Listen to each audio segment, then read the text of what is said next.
Welcome to the Fraudcast, everybody. My name is Jenna, and I host this Fraudcast weekly session with Vito. And it is for those who have not joined us before, which there might be a couple of you here that have not joined us before, some new names.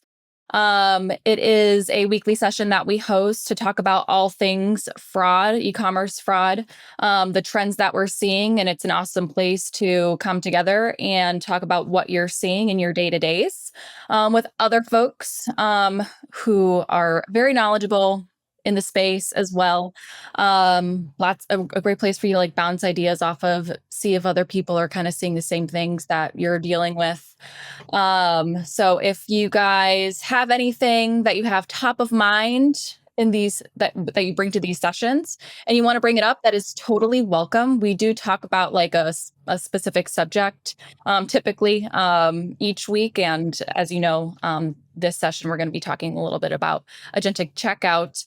But if you have other things that are on the top of your mind coming into the session that you want to get the group's thoughts on, please feel free to bring that up in the chat or come off of mute at any time or raise your hand.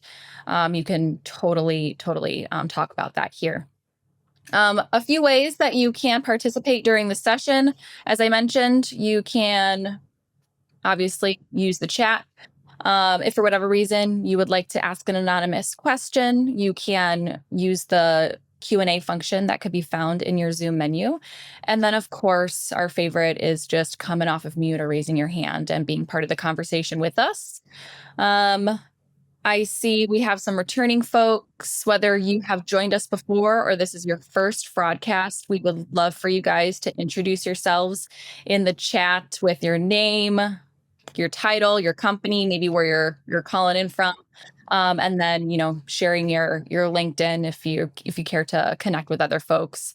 Hopefully, if this is your first broadcast, you'll join us again in the future and you'll see some friendly faces and you can continue the conversation outside of this space. We love to see that.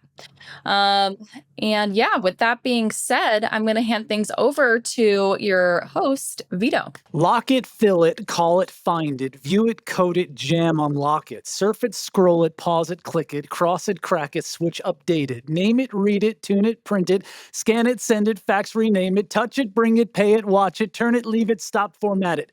Technologic, my friend. We are going Daft Punk today. I've been practicing that all week. That's why I was out last week. It's so good to see y'all. Happy Wednesday. How you doing? Thank you for look at that. We got things flying up in the chat here. I'm out of breath. Let me catch it real quick. No, I'm sure for all of you, maybe the agentic commerce, the agentic checkout question is just kind of looming, if not present, if not tapping you on the dang shoulder, if not knocking down the doors for y'all. So we're going to talk about that today. I've just been listening to a lot of Daft Punk, I guess, so bear with me. Maybe some of you, maybe I'm showing my age because I feel like if you were on a college campus in like the early 2000s, you could not escape that stuff. So, it might be showing my age there, but what are you going to do? The grays are showing too today.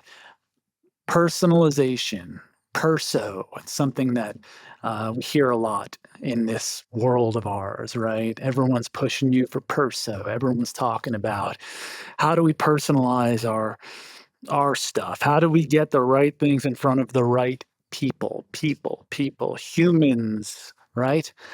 Before we talk about that problem of personalization or the question of personalization or how we define personalization, et cetera, et cetera, et cetera, I just want to hear from y'all real quick, and I want to catch my breath a little bit more about that from that tirade I just did. How has your situationship evolved recently in regards to agentic commerce, agentic checkout? Is anyone talking about Amazon's buy for me at your corner of the world? I'm here to help you out. I'm here to show you a few things. Let me reshare the screen here. It's always weird when you reshare the screen. Am I right? There it is. Boom. Okay. By the way, get yourself a little Daft Punk in your life. We're talking human after all. What is humanity, right? I'm talking college days. This feels like one of those 3 a.m. on the lawn. What does it even mean to be real? What does it mean to be a human kind of conversations? But that's where we're at nowadays with AI. We can't get around it. So conventionally, the perso question, right? How do we do it? How do we define it? What is it? Segmentation is really what it breaks down to. By segmentation, we mean how do we group customers based on things like their demographics, not just their age, but their location, maybe how big their household is, things like that. Think about like Nielsen ratings, what demographic you fall into. We market ourselves towards different demographics in different ways. Their purchase history, CLTV, that fun one, right? How long they've been with us, what do they typically do, what's their average spend? You've heard this a million times before. I'm not here to take you through Ecom 101, but you got to realize this right now because things are changing. This is a fun one. Browsing behavior. What do they use? How do they do it? How often do they do it? Where do they go? What does it look like? Da da da da da. Right. So, for instance, if I'm in Texas right now at 105, I don't know if you can see here. I tried to get it off the camera, but there's a little fan going because I am sweating over here. It's quite hot. So, if I'm marketing to me, I might be going with the bathing suits. Weird imagery, but there you go. Versus if I'm, coming in from Anchorage, Alaska, I don't know what it's like over there. It must be a little bit colder, I think. Never been. Second part of this, behavioral targeting. This is more of the time on page thing we always talk about, those fancy metrics. How are they clicking? How are they pasting in? What are they doing technically, technologically? How, with what are they accessing our site? Because we want to give them a tailored experience if they're typically there in mobile, if they're typically coming out of this geo, etc.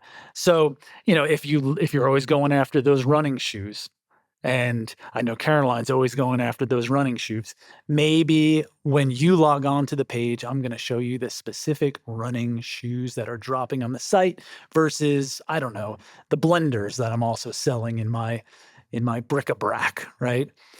All of this leads itself to recommended search results, right? Recommended tailored emails that are really going to grab that person's attention, inspire them to make the next purchase, predict what they really want.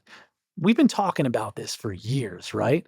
But in the world we're in right now with agentic checkout, AI agents making purchases on behalf of human beings, we wind up getting ourselves into a sticky situation. Before I get into that sticky situation, all of us are fraud professionals here. So how does personalization touch us in our own fraud realms? Well, when we talk about things like segmentation, we're thinking we're going to give certain levels of friction to certain customers based on how we perceive them to be as real people, i.e., have they shopped with us before? Have they done this before? Do they typically do X, Y, and Z? So we're perceiving identity through segmentation. Vice versa, that behavioral element, that time on page, all that kind of like clicking versus pasting type stuff, that allows us to give different levels of friction based on what we perceive to be intent. When we talk about intent, that word is like always followed or, surrounded by the word bot, right? Are they good buyers? Are they bad buyers? Are they here to fleece us? Are they here to scrape us? Are they here to, just eat up all of our inventory? What are they doing? That's all through behavioral targeting. But as I said, agentic checkout throws us all into the realm of, and we'll talk about personalization in a second, it throws us all into the realm of chef's corner, right? Things are getting messy. Things are getting very, very messy. Why are they getting messy? How are they getting messy? Let me show you real quick. By the way, Fraudcast sponsored by Chef Gordon Ramsay, the only podcast that Chef Ramsay is sponsoring these days. Thank you, Chef Ramsay. Try them out. Great food. So the recipe for personalization, okay? A lot of us rely on email address, okay? In the old days of like 2 weeks ago, that would be, boom, coolvito1987@gmail.com. He's always coming through. He's always using it. Great. But in the new days, in this new world that we're in, 10 minutes ago, you're going to see me come through as Yankee Hotel Foxtrot at buyforme.amazon. Run yourself a little search, my friends. Run a search in your own systems and Don't blame me later on. Look for that domain, buyforme.amazon. Guarantee you're going to see some stuff there. I'm just warning you. And then the next time I buy from you, I'm not going to be Yankee Hotel Foxtrot anymore, thanks to my Agentic agent. I'll be Adam Hart Mother at buyforme.amazon.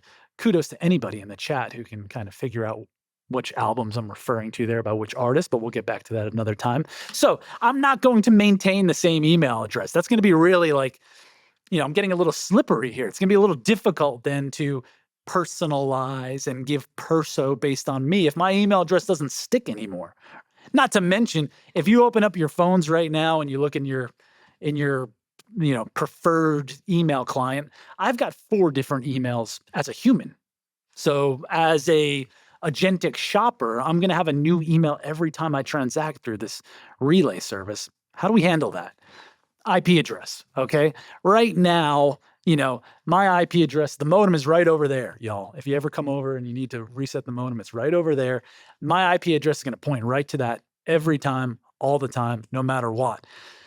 In this new world we're in, all of the IP addresses are coming out of that fun data center in Virginia. And if we're talking IPv4s with those 4 octets, the first 3 octets are always going to be the same. It's that 4th one that keeps cycling through. You might have some existing fraud logic that's built around velocity on, IP addresses, velocity on ISPs, etc.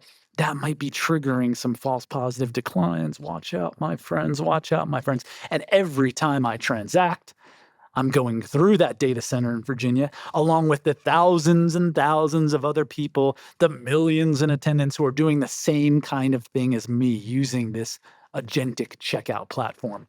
Let's keep going down this perso recipe, right? CLTV, the identity element of it, my buyer account. Of course, coolvito1987 at gmail.com is like amazing. He's always coming here. He's always buying. He's always good. No lifetime chargebacks. Let's give him no friction. But, when I come through as Yankee Hotel Foxtrot, you've never seen me before, right? You've never seen me before. So what do? Maybe you've got a different level of tolerance for guests versus registered buyers. And then the next time you see me and I'm adamhartmother at gmail.com, that's another guest versus a real buyer. So what do you do there? How is that going to trip up your existing framework, right? Browsing behavior. This is the fun one, my friends. I don't want to jinx it, but I've had this phone for a long time. I ain't getting rid of it. My cold, dead hands, you can pry it out of. And I only ever use Chrome on that phone, and that's how I shop, and that's it. I also, anytime I go onto your site, I go straight to the outdoor section. Like, Pavlovian response to see if you're dropping those camp chairs that I love to sit outside in and throw the ball at the dogs with. Now you know all about me and what I do in my spare time. And I am kind of an overthinker, right? And I'm a little cheap.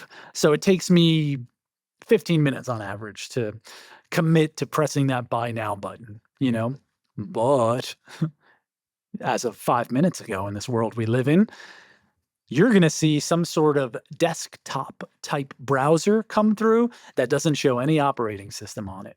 Okay. Just says desktop, no operating system. It doesn't even go on your page. You're not even getting page views out of this. It's transacting and operating directly with the API endpoints on your page.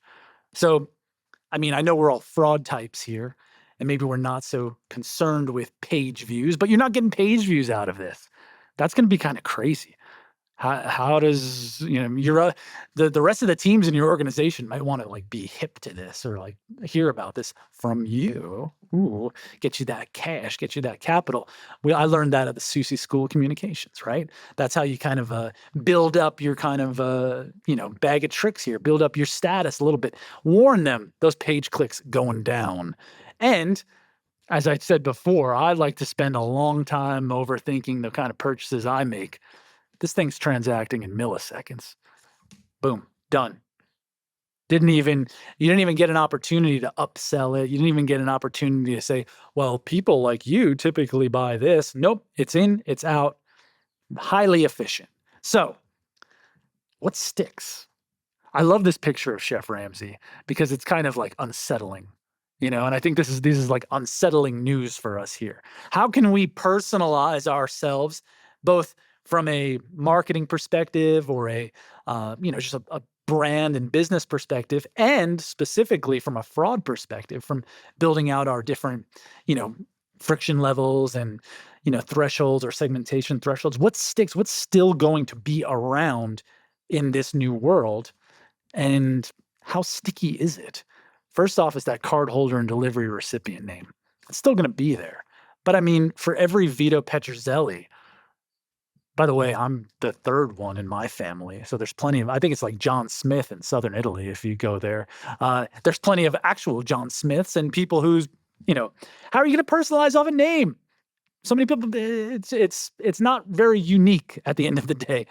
Billing and delivery address. Okay, cool. That kind of works, especially if we're thinking about families and all that. But how many people live in apartments? How many people move, right? How many people have multiple billing and delivery addresses, and then that gets all funky, right?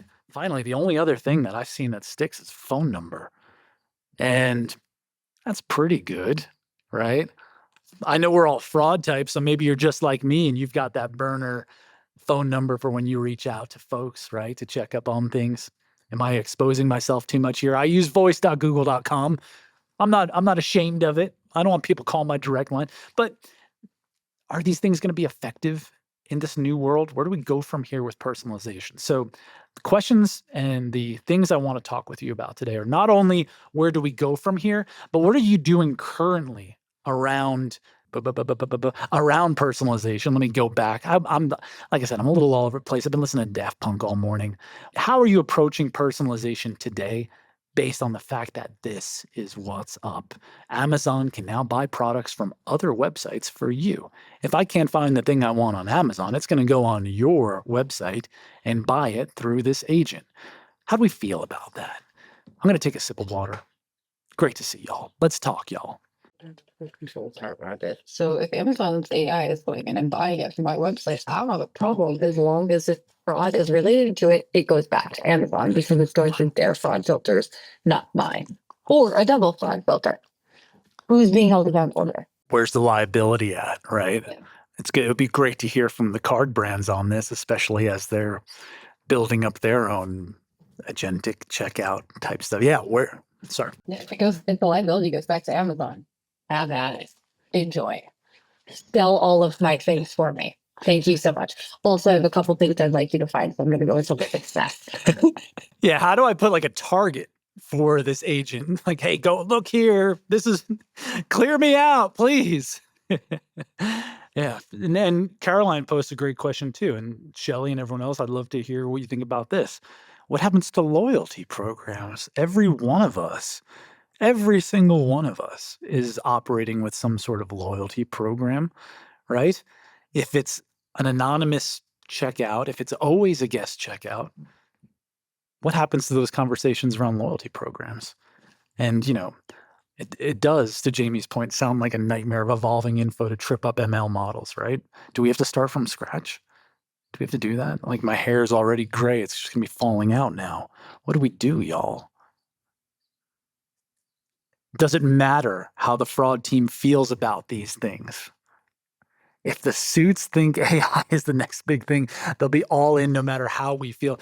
Well, Jamie, sometimes when I think about those suits, and this might be the wrong podcast for it, I think it goes beyond e-commerce, and that kind of terrifies me a little bit. Like, you're all using ChatGPT to do your searches nowadays anyway, and I'm going to figure out how to like handle you through this thing. But that's for another podcast, whatever.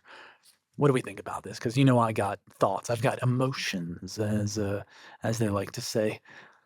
Is anybody right now like running searches in their database to see if they've got buyforme.amazon orders coming in?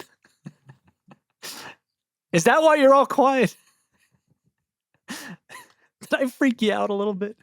Bradley, I saw you come off mute. How you doing? All right. I was just gonna say, so we work with Zip for a auction platform. And with Zip, if there's chargebacks or any type of issues like that, they actually take the liability. It's actually off, right? So I would assume that would have to be the case with And are they doing the decisioning for you as well, or? They're doing the decision for us. I know at one point it was questioned whether or not we had to go and action them. So I don't know if maybe it's a separate service that the company pays for, but I know they do go in and take care of all of that. We're out of it completely. Then I think the problem and the question becomes to your provider, to the person who's doing the decisioning for you, what are we declining and why? Because if we're tripping up those ML models, tripping up those old rule sets around bots and everything like that, am I even seeing these things come through, or are you just stopping it preemptively because you're scared or you're unaware, unprepared for it? That's a question that we directly own. What do you think about that? Generally with those on Zip, if it comes through, it's automatically approved because they have to, if the bidder, it's the buy now, pay later. So if the bidder were to default, they actually have to take it up with them. It's almost like a separate legal agreement in that case. I wonder, and I think some of you, I know Emma, some of you were at MRC, and my talk at MRC before I ever knew what Agentic was that we're entering this realm, this world, the 2025, the era of the false positive. And I just wonder if that's going to be reflected in this. Like, Shelly's right. Come on in and buy it. And if you're liable for it, cool, whatever. But if we just move ourselves a little bit further upstream and we're saying we might not be seeing these orders because our provider is declining them, because our provider is unprepared, not ready to kind of see this for what it is, then there's that unknown. And we're seeing revenue go down. We're seeing clicks go down, and it's what's going on. And then the knock on your door happens, and it's, hey, fraudy, what are you doing over there? Why is our approval rate fine, right? But, we're not seeing why is revenue dropped, or why is our approval rate and our revenue dropped? Well, I don't know. We got to talk to the people who are a little bit upstream from us and their willingness to share about this kind of stuff. I sense a little bit of shock, or if it's not shock, I'd like to know. If it's indifference, I'd love to know that too. I'm not here to, kind of spook you about it, but I've never seen anything move this quickly in my life, ever, where it went from we didn't know about this to, oh, it's everywhere, to, oh my God, it's permutated into this other thing that is also everywhere. It's baffling me. So I'd just love to hear how you feel about it. And indifferent is a great response as well. It definitely makes me wonder how much things are changing since we're more of, we only have that 45 stores that we ship from. I don't feel like we've seen it. I don't see that we have any online orders from buyforme.amazon or anything like that. But I'm curious, we don't have a platform we use for verification is, we don't do a lot of hard declines for the reason that, the system I can't always trust. And so I'm curious with how much more review this is going to add to our plate. I'm curious to, with the loyalty program, we just rolled out a loyalty program within the last couple, last year or two. And so I'm soaking everything in because I'm wondering, how is this going to affect us? How is this going to affect marketing? Who can I communicate now about it so we can be aware of it?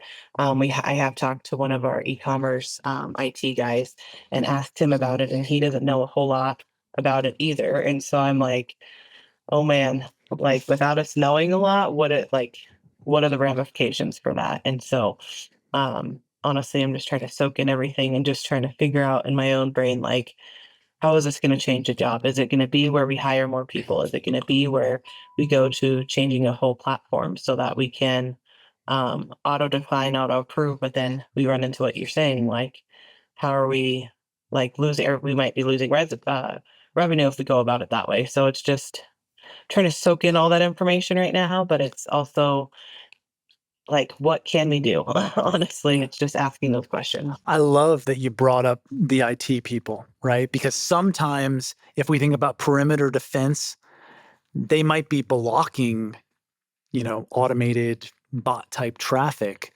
kind of very conservatively, and you might not even see these orders come through because they're being blocked by your IT team. So you have no idea. It is just invisible. So, you could easily, as the kids say, you could easily clip this and send this to them and be like, dudes in general, do not be blocking all the bots. Not every bot is equal here, and that's going to be the next realm of this conversation, which are good, which are bad. What happens in that gray area of bots? Your IT folks are going to be really much more simpatico with you in terms of, fleshing out identity and intent around things that were traditionally just bad.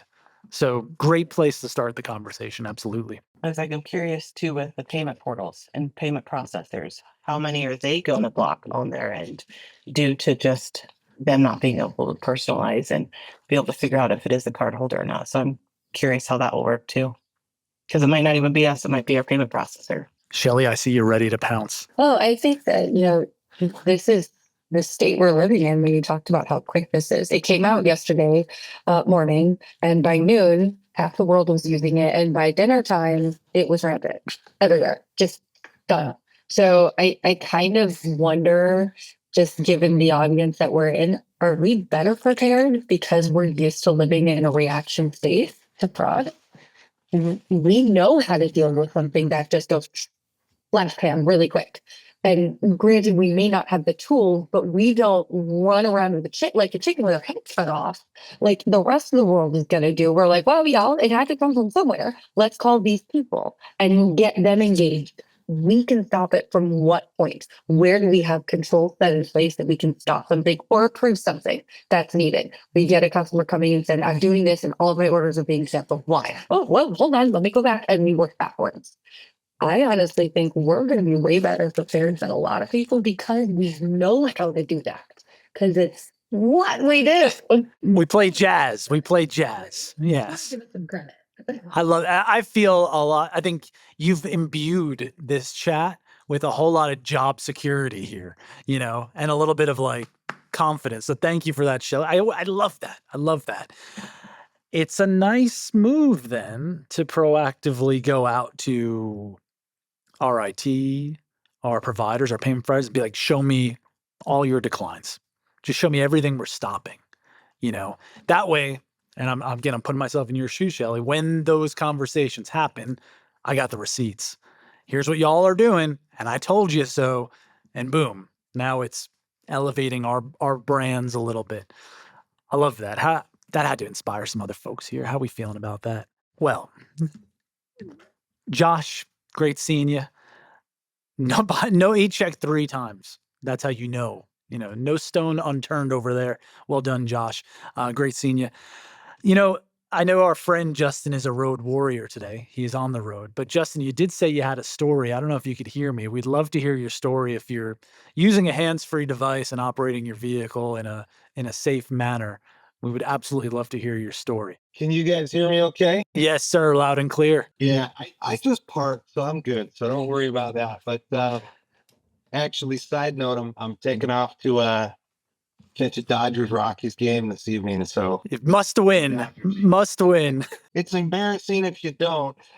And as a good segue, speaking of embarrassing, it's slightly off topic, guys, but it's definitely fraud related.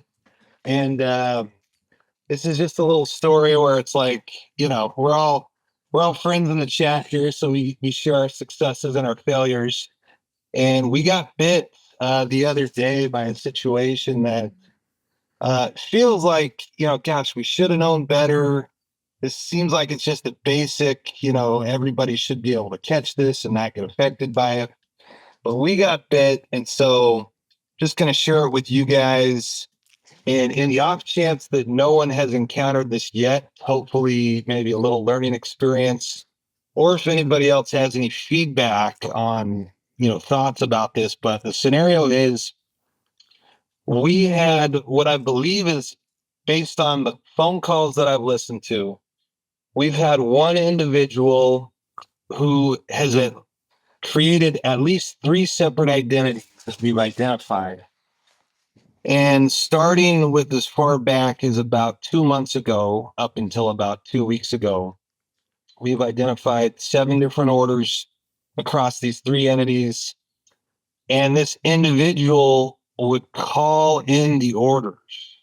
And as soon as I figured this out, I said, well, I know why he's calling in, because if he's placing an order over the phone, there's less friction than what he would get if he was placing the orders through our website. And in essence, he is placing orders over the phone with stolen cards. And there were definitely some giveaways that should have been flagged by our support team. And they are well aware of these now, but at the time they weren't really looking for them or thinking of them. But this individual was calling in with, a blocked or an unknown number. They were calling in, requesting, the items in the name. Like, our average order value nowadays is, somewhere around $220, $230. These 7 orders range from $750 all the way up to $5,500. And on every order, he was requesting next day air shipping, right? So big red flags. And sure enough, we put all these orders through, and we got hit with the first chargeback. I can guarantee the rest of them will shortly follow. And I talked to a few people about this, and they kind of said, well, probably best practice is, if it's not a trusted customer, right? If it's not a wholesale account or someone who's ordered from you in the past and, they haven't had issues with their order and it's been at least 6 months. If it's, first time, or if it's, they placed another order, but it's still pretty fresh. And that over the phone order starts to get really big, because ultimately for us, we're not going to eliminate over the phone orders. There's too much good to outweigh the bad. But if you're starting to feel like this is a little suspicious, and maybe it's over a certain dollar amount, like maybe we're talking, like, at least for us, right? Maybe over 1,000, maybe over 1,500. Maybe we just say, we have a policy where we require you to send in a photo ID, just because of the size of this order. And, hopefully that would help prevent this situation in the future. But just wanted to share that with you guys. And yeah, we definitely feel like there's egg on our face, feel like we made a rookie mistake. But right, so far we've identified 7 orders to the tune of about 23 grand.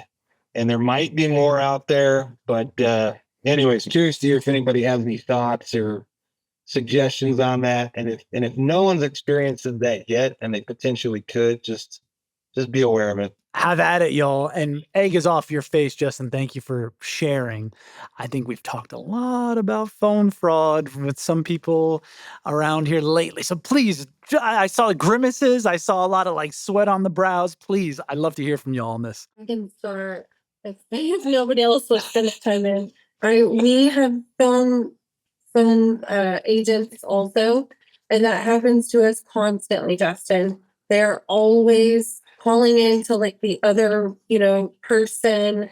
Our phone reps are pretty they're pretty smart in terms of asking, we're construction, items. So they're kind of asking about the projects and stuff, and verifying the quantity matches where they're shipping it to. Obviously that's a little harder for you guys to kind of, sort of justify for your, type of business. But they always do that. And they do have good luck with our phone center, because it kind of removes that bad data. They're not using that anonymous proxy, or that bad device fingerprint or something like that. So it looks like it's coming from our agents. That kind of takes all of that bad device data that might follow a fraudster, even in different profiles. But that happens to us all the time. It is really hard to tie them back, but we do have a lot of our agents will they talk, they have their own chat rooms and stuff. And so they say hey, I had a guy calling about that an hour ago, and he had this type of accent, or he told me this or whatever. So they're able to kind of spot it too amongst themselves. But it happens to us all the time, and it's hard to catch. Thanks for sharing, Jamie. Yeah, you're not alone. You're still doing a great job. You know, we need to let ourselves like be okay with making mistakes too, you know? That's true.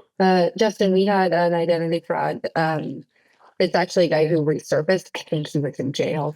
He was doing some major abuse to the tune. I got him for probably $50,000 to $60,000 in 2022. And then he resurfaced and in a matter of a week placed $82,000 worth of purchasing.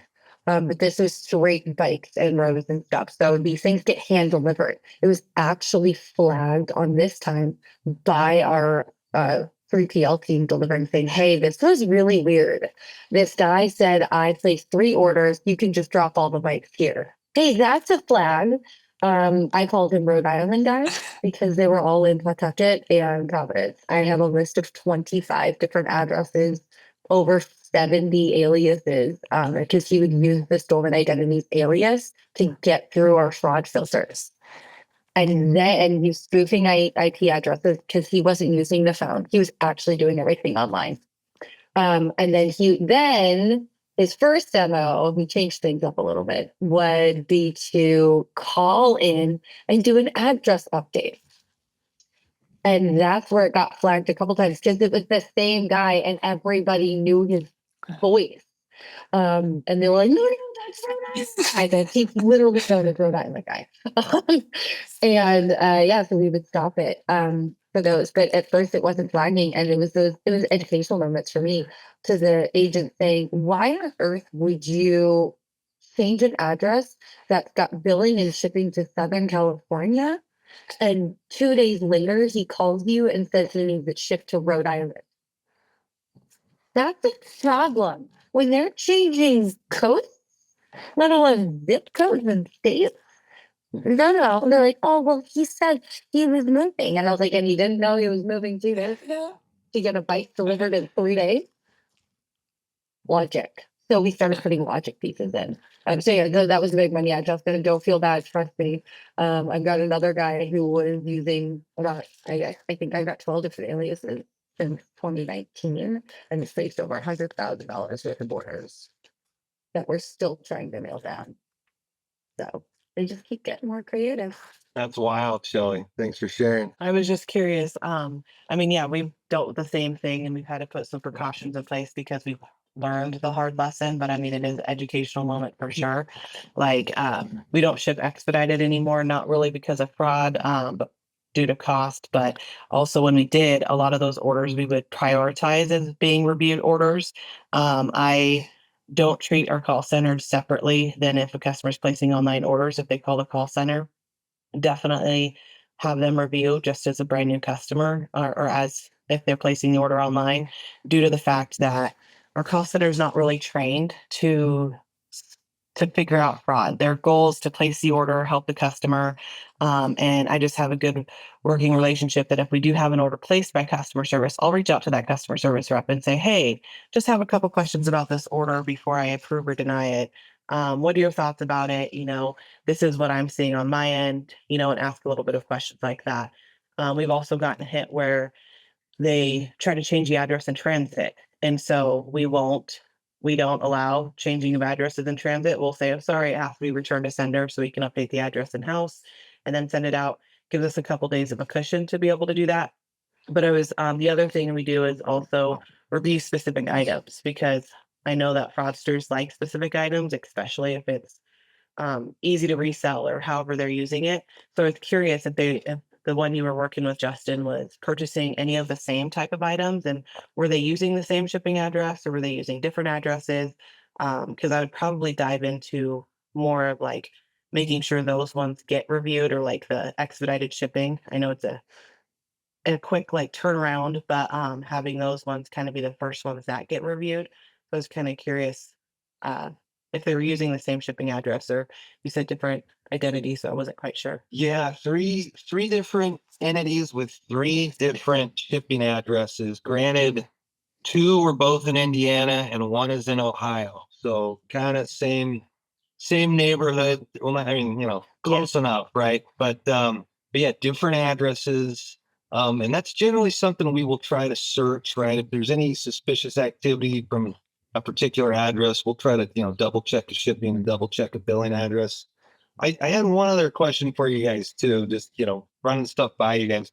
I mean, we went down, we talked to support about this, kind of walking through all this stuff. And, if somebody from support is like, well, if you know they're fraud and they're stolen cards, like, are you still going to fight them? And I said, I can guarantee you, like, I'm 95% sure I'm going to lose these chargebacks or eventual chargebacks. But I said, we're probably still going to fight them.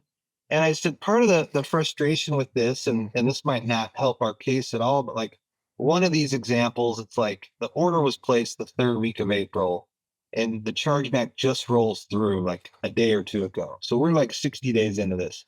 And if this was indeed like somebody using a stolen card and the owner of the stolen card just identifies these purchases with their bank, that was like, isn't, the customer service people are like, well, don't we feel bad for the people who got their card stolen? And I said, well, yes, but also like, where's the line for negligence here? Like, first off, I mean, I do feel bad for these people, but don't let your card be stolen.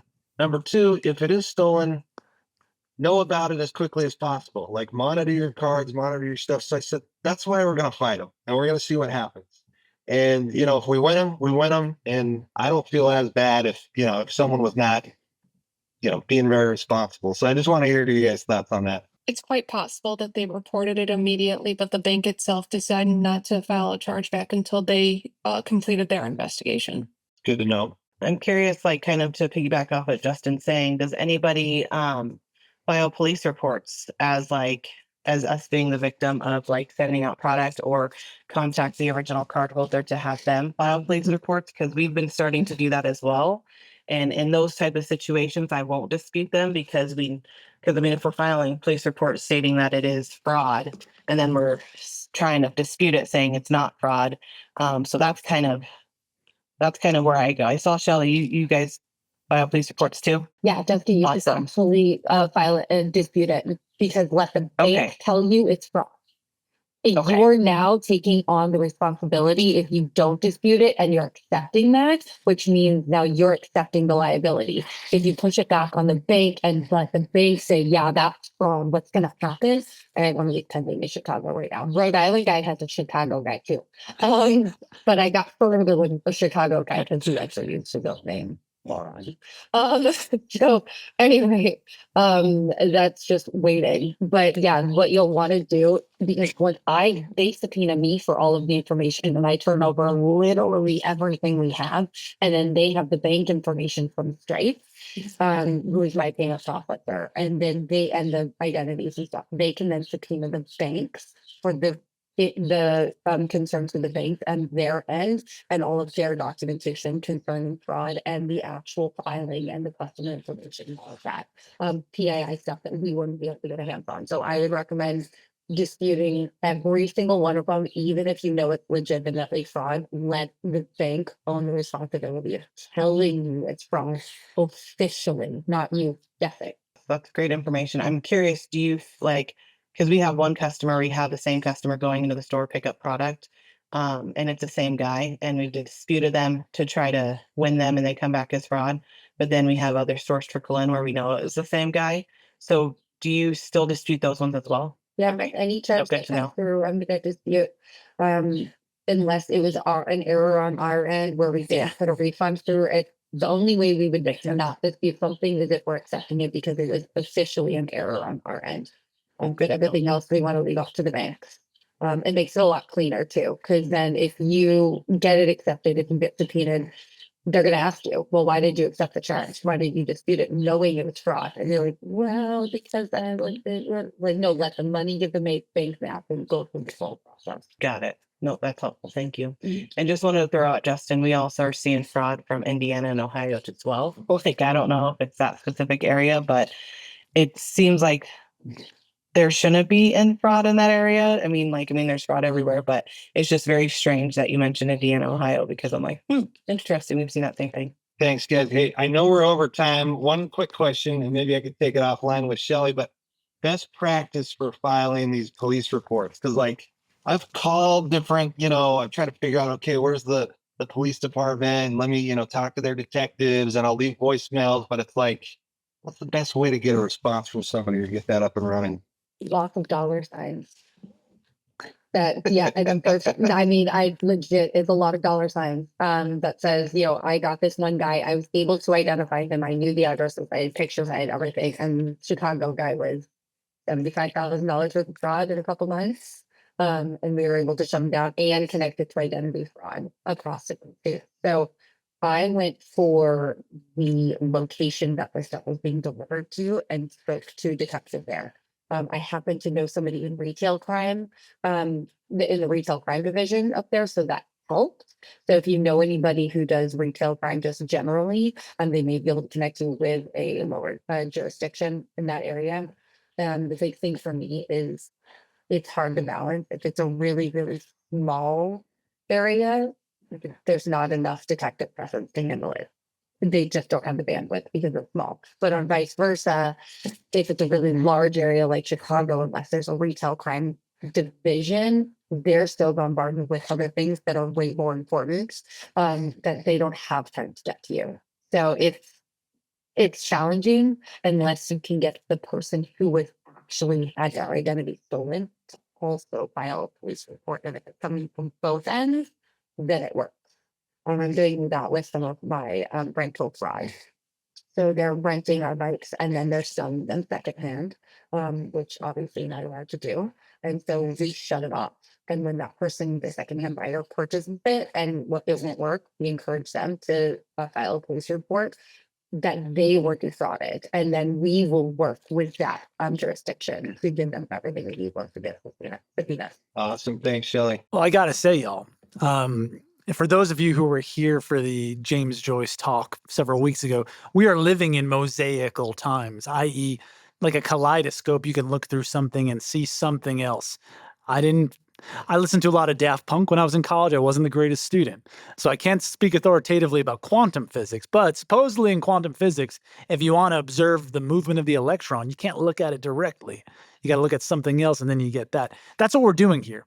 AI and all this agentic commerce talk is opening up our minds to other things like lo-fi, hardly sophisticated phone stuff that is still very nefarious, tricky, etc.